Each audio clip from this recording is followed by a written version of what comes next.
Head back home, you penniless, unemployed hag. What's the scam with you tagging along on this trip, Greddies? My disappointment in my family was as predictable as ever. Well, I'll give them a taste of their own medicine.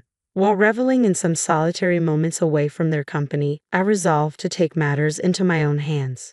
Just then, my brother's voice chimed in on the phone. Hey, what's going on, sis? What have you done?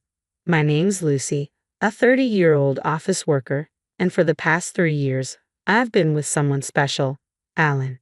He's a genuine gentleman who not only treats me with kindness but deeply cares for me. We first crossed paths in college. He was my senior, and I often turned to him for advice on work or personal matters.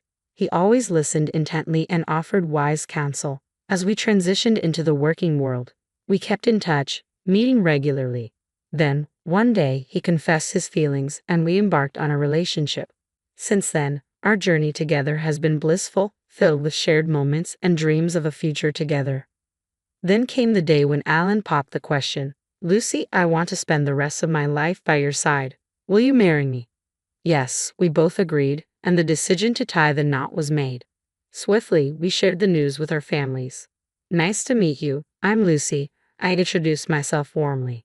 Oh, so we finally meet. Alan has talked a lot about you, his mother exclaimed with a smile. You're just as lovely as he described, I replied, feeling the hint of shyness. Don't sell yourself short. Come on in, make yourself at home, she insisted kindly. Thank you, I said gratefully. Alan had lost his father a few years back, leaving only his mother in the family home. I was anxious about meeting her, but she greeted me with open arms. Over tea and snacks, we engaged in a delightful conversation, easing any worries I had about fitting into the family. Lucy, you're truly a remarkable person. I couldn't be happier that you'll be joining Alan as his wife, my mother-in-law to be praised, her kind words catching me off guard and leaving me slightly flustered. I'm eagerly anticipating your wedding. Take care, Mom. Thank you for today, I replied, bidding her farewell. As our meeting concluded on a positive note, a sense of relief washed over me. However, the thought of introducing Alan to my own family immediately dampened my spirits.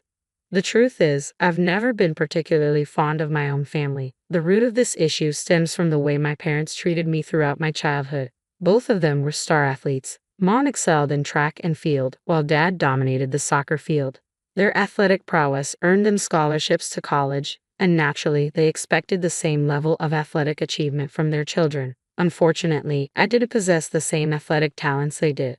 Despite their efforts to nurture my sporting abilities by enrolling me in various activities like basketball, swimming, table tennis, and even figure skating, I remained average at best. It was evident that my parents were disappointed by my lack of athletic prowess. Then came the arrival of my younger brother Kyle. With aspirations of having a son, my parents eagerly enrolled him in sports as well. It turned out that Kyle had a natural talent for soccer. When the local youth coach praised his abilities, my parents were overjoyed and redirected all their attention towards him. Kyle is truly exceptional. He's something truly special, they would gush, their words implying my inadequacy. It seemed as though it was nothing more than a disappointment in their eyes. They lavished Kyle with attention and neglected me, even as I progressed through middle and high school.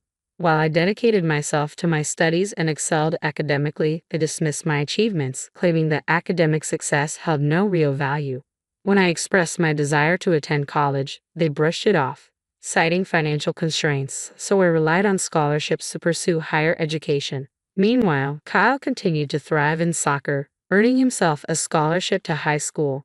My parents couldn't contain their excitement. He's destined for greatness. We'll do anything for Kyle. Growing up in the shadow of such adoration, Kyle began to look down on me. Lucy, you're such a failure and a curse. Even Mom and Dad can't stand you. If you weren't around, they could invest all their resources in me. You're just dragging us down. Kyle's hurtful words were a regular occurrence, and my parents never intervened to correct him. You truly are a burden. Spending money on you is just a waste, echoed their sentiment, further crushing my already fragile self-esteem. Despite managing to secure admission to a decent college and landing a job at a reputable company, my sense of worth remained battered, perpetually overshadowed by Kyle's accomplishments. He effortlessly earned yet another soccer scholarship for college, and my parents beamed with pride. Meanwhile, I was struggling to make ends meet, burdened by student loan debt. While Kyle continued to bask in the warmth of parental affection, living at home, pursuing his education, and indulging in soccer, the road to professional success proved arduous. Eventually, Kyle's dreams of going pro fizzled out, and he had to settle for a regular job. Yet my parents remained steadfast in their pride, and Kyle continued to enjoy the comforts of home, content in his own bubble. Every Christmas, when our extended family gathered, my parents insisted on my presence. They would introduce me as their disappointing daughter while lavishing praise upon Kyle, their pride and joy. But Lucy is thriving, she has a stable job, relatives would interject. No, no, Kyle is far more impressive. My parents would dismiss their comments, leaving me disheartened each time. It became a pattern. My family's consistent favoritism towards my brother, their disregard for my achievements. Eventually, I stopped attending these gatherings altogether. I avoided family events and hesitated to introduce my fiancé to them, knowing how they would treat him. Despite being aware of my family's attitude, Alan insisted on a family meeting. So, after years of avoidance, I made the decision to return home. I called my mom to share the news. What? No, how have you been? Or it's been too long. Her response was devoid of warmth or interest, a stark reminder of how little I mattered in their eyes, even after all this time. It's been years since you reached out. What's the matter now? My mom's voice came through, devoid of any warmth. Well, I'm getting married, and my fiancé wants to meet the family. Could we arrange that? I stuttered nervously. Why bother with all that hassle? Just tie the knot and be done with it. Her response was disappointingly cold.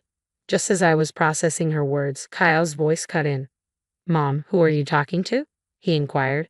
It's Lucy. She's talking about having a family meeting because she's getting married. Really?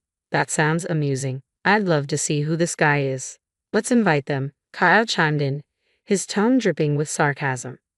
Fine, if Kyle insists, my mom relented, her tone lacking enthusiasm. All right, you can come for the meeting, she added, a hint of obligation in her voice. After overhearing their conversation, I felt a whirlwind of emotions. Despite their lukewarm invitation, I reasoned that they did express some desire to see me. So, on my next day off, I made the decision to visit my family. Just be prepared for the worst. They might not treat you well, Alan cautioned me. Yeah, I understand. But from that brief phone call, it sounds like you have quite the family dynamic, I replied, trying to lighten the mood. This isn't a laughing matter. I've had my fair share of struggles with them, Alan reminded me solemnly. I insist on meeting your family before we tie the knot. We'll keep it brief, all right? I urged Alan as we drove to my family home. Upon arriving, we rang the doorbell, but no one answered. Resorting to my key, I let us in. As we entered the living room, I was taken aback to find my family seated on the sofa. What surprised me even more was the presence of an unfamiliar young woman. Deciding to start with a simple greeting, I spoke up. Hello, everyone. It's been a while. This is my fiancé, Alan. Pleasure to meet you all. I introduced Alan, prompting my family's gaze to shift towards him. Well, I half expected Lucy to bring home some dull, unremarkable fellow, but you seem all right, Kyle remarked crudely, eliciting an awkward chuckle from Alan. Kyle, who's the woman next to you? Your girlfriend? I couldn't hide my irritation at Kyle for bringing an unexpected guest to our pre-planned family gathering. But Kyle's response caught me off guard. She's my wife, Mia. We've been living here since we got married. He dropped the bombshell casually. What? Wife? My eyes widened in disbelief. You got married. I was stunned, the news hitting me like a ton of bricks. Yeah, last year, Kyle confirmed, seemingly unfazed. I was left speechless, grappling with the realization that my own brother had tied the knot without even informing me. As I tried to process this revelation, my raised voice drew Mom's annoyance. You're too nosy. It's none of your business if Kyle got married, she snapped, brushing off my concerns. I felt a mix of hurt and betrayal. Dad then turned his attention to Alan, ignoring the tension in the room. I'm not particularly interested, but what do you do for a living? You're marrying Lucy, so it can't be anything impressive, but let's hear it, he remarked bluntly. Alan's calm demeanor contrasted sharply with my rising anger. As I clenched my fists in frustration, Alan gently restrained me, reminding me not to let their words get to me. I apologize for any rudeness. Here's my card, Alan said, extending his business card to Dad, who initially regarded it with little interest. However, his expression quickly changed. You're a lawyer, Dad exclaimed, his eyes widening in surprise. Mom, Kyle, and Maya shared in the astonishment. Wow, that's impressive. Elizabeth, prepare some tea for our guests, would you? I'll handle it, Dad declared, suddenly hospitable. A real lawyer, how fascinating, he mused as the atmosphere in the room shifted. Alan couldn't help but be taken aback by the sudden change in attitude. I never would have guessed Lucy's fiancé was a lawyer, Kyle remarked, echoing the sentiment shared by the others. Does that mean you make a lot of money? Maybe you can buy me a designer bag for my birthday, Maya chimed in, her audacity leaving me speechless. It was astonishing that she would make such requests to Alan upon their first meeting. Nevertheless, Alan responded with a smile, handling the situation with grace. Alan, you really shouldn't be saying such things to my fiancé, especially on our first meeting. Alan responded with a smile, addressing me as bold comments.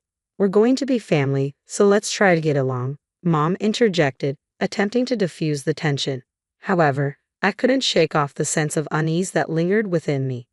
As the families gathered for a joint meeting, both my parents and Kyle's family exhibited an unusual level of enthusiasm. Even my mother-in-law appeared somewhat taken aback by their fervor. Following the meeting, I took the opportunity to apologize to my mother-in-law, only to discover that Alan had already informed her of the incident. Don't worry about it, she reassured me with a smile, instantly alleviating my concerns. It was a moment of relief, reaffirming my belief in her genuine kindness. 2 months later, Alan and I exchanged vows with my previously indifferent family in attendance. Surprisingly, after the wedding, they began reaching out to us more frequently.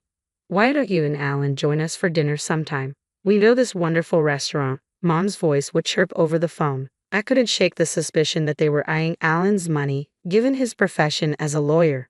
But I wasn't about to fall for their scheme. We're tied up at the moment, so we can't commit to anything right now. We'll keep you posted when we're available, I replied, keeping my tone neutral. Sure, we'll be eagerly waiting. We're flexible with our schedule, Mom responded, her enthusiasm palpable. I felt a surge of disgust. It was clear they were more interested in exploiting my marriage to a wealthy man than in building a genuine relationship with me. After maintaining distance for some time, Mom called again a few months later. When are you and Alan going to join us for dinner, Lucy? Mom's voice dripped with false sweetness, and I could practically feel her desperation through the phone. Sorry, Mom, we're pretty swamped, I replied curtly, already contemplating ending the call. But before I could, she dropped a bombshell. We're planning to celebrate my half-century birthday, she continued, her tone shifting slightly. After all, your father and I did see you through high school. It wouldn't hurt to show a little gratitude. I could feel her frustration mounting, expecting us to start treating her differently. But deep down, I couldn't deny that she had a point. After all, my parents had supported me until I graduated college, even if I'd paid my own way through it. Perhaps it was time to show a bit of gratitude. As Mom hit the big 5-0, I relented. All right, count us in for the celebration. Really? That's fantastic. We're actually planning a family trip, so it'll be perfect for all of us to spend time together. A family vacation, huh? I mused, not entirely enthusiastic about the idea. But then I realized it could be an opportunity to enjoy some quality time alone with Alan. When I brought up the idea to Alan, he was on board, so we decided to join the family trip. Mom's reaction was pure excitement. Could you handle the reservations?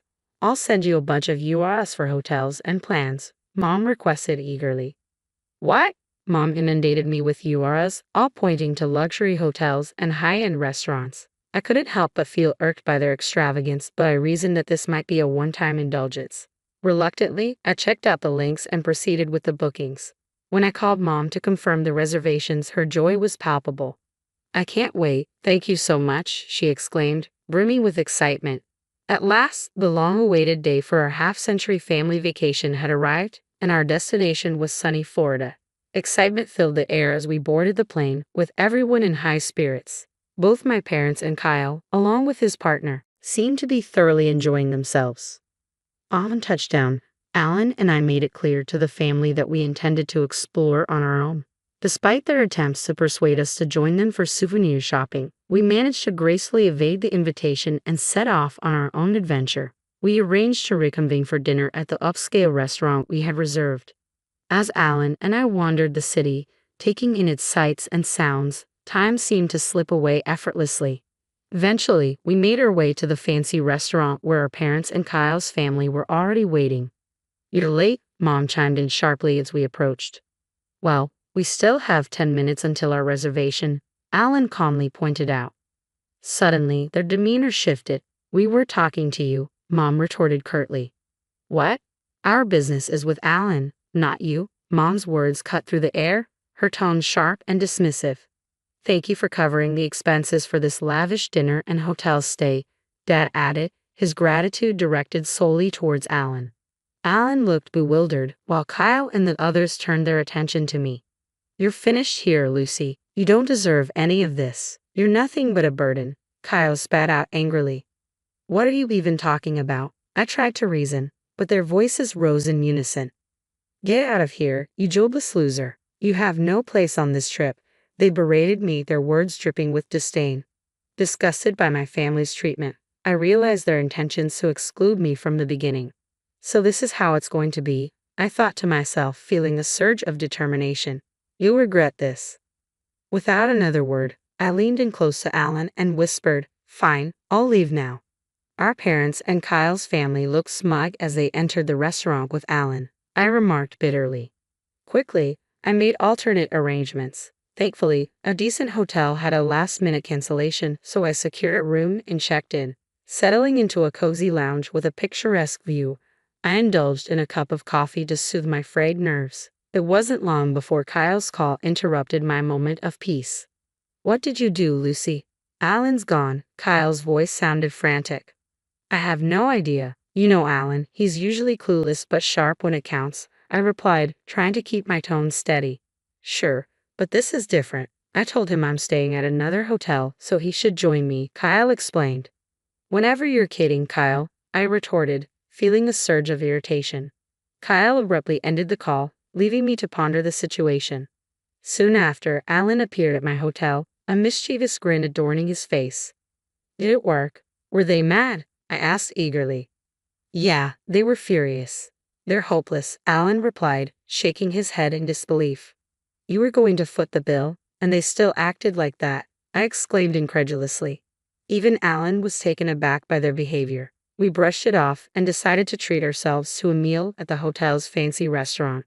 Returning to our room, we unwound and woke up feeling rejuvenated the next morning. Eager to explore, we embarked on a sightseeing adventure. Wanting to avoid traveling back with our parents, we opted to change our flight to an earlier one.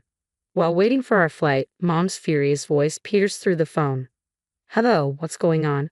I thought you didn't require my assistance," I answered calmly. "What's the meaning of this? Why is the hotel bill due at checkout?" Mom demanded angrily. "That's how I made the reservation. Don't joke around," I replied, trying to maintain composure. "We can't afford $11,000 per person. If you're enjoying luxury, you should cover the expenses. Unless you want to end up in jail," Mom snapped back. "Stop it. You're so arrogant for a parasite," she spat out before ending the call. "You're the one who needs to stop. I had every intention of covering all the expenses for this trip as a gesture of gratitude for all the years you've supported me. But you ruined it by kicking me out," I asserted firmly. "Wait, you were going to pay for everything." Mom's voice wavered with disbelief. "That's exactly what I've been trying to tell you," I affirmed. "There's no way you could afford something like that," Mom countered skeptically. "Don't underestimate me. I work at the headquarters of a major corporation and hold a managerial position. I earn significantly more than Dad and have substantial savings," I explained calmly. "Really?" Mom was left speechless, but at that point, it hardly mattered. I had made my decision to sever ties completely.